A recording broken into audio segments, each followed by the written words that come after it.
Are you wanting to get into public speaking but have no clue what to talk about? Well, in today's episode, we are going to cover three things that you can do to get into public speaking today, and those three things that you can speak on.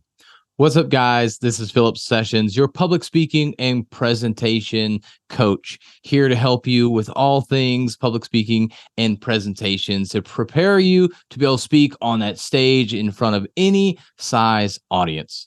But today, we're going to go specifically into three things that you can do to start speaking today if you've never spoken before. And the first one is your personal story. Now, why do I say your personal story?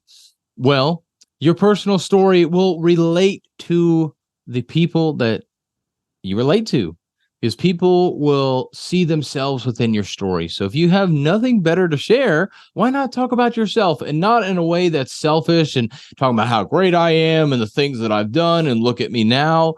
It's more about talking about where you grew up, how you grew up, and how you came to be the person that you are today.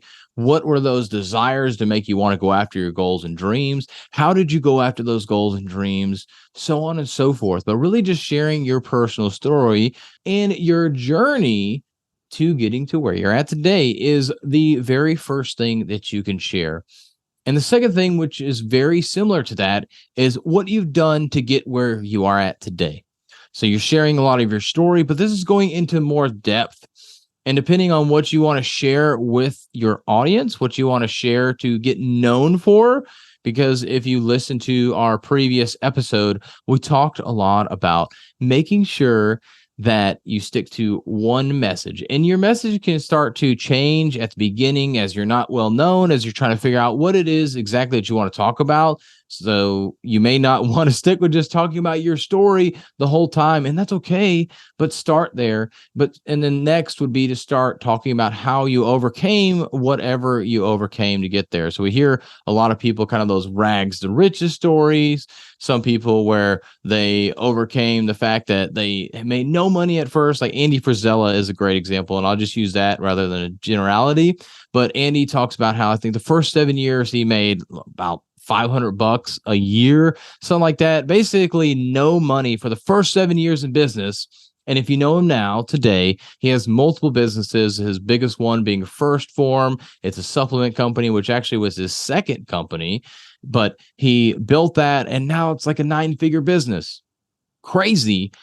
But he built that, and he talks about how he overcame that. And he doesn't talk about it quite as much anymore.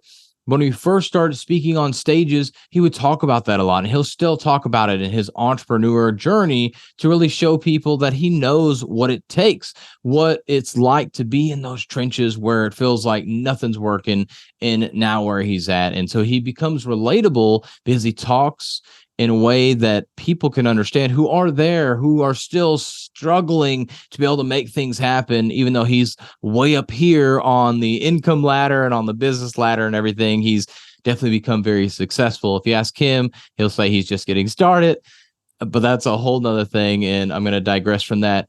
But talking about that journey of what you overcame to get where you're at today, because you only need to be one step ahead of the people that you're speaking to for them to be inspired by you and be able to learn from you.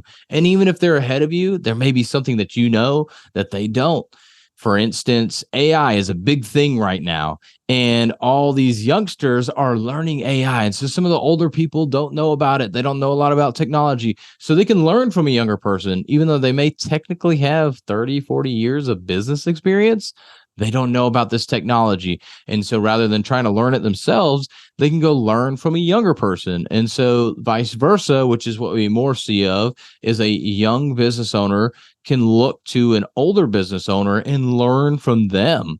And so we can use our story of where we've overcame things, or just the journey. We don't have to necessarily overcome something, but as long as we have a journey and show the progression of what we did to get where we're at today, we can share that as well. So that's number two, what you've done to get where you're at today. And number three, what you are an expert in. So there's a guy that I know when he first started out with speaking, he spoke on mortgages and real estate because he was in the fix and flip, fix and hold game.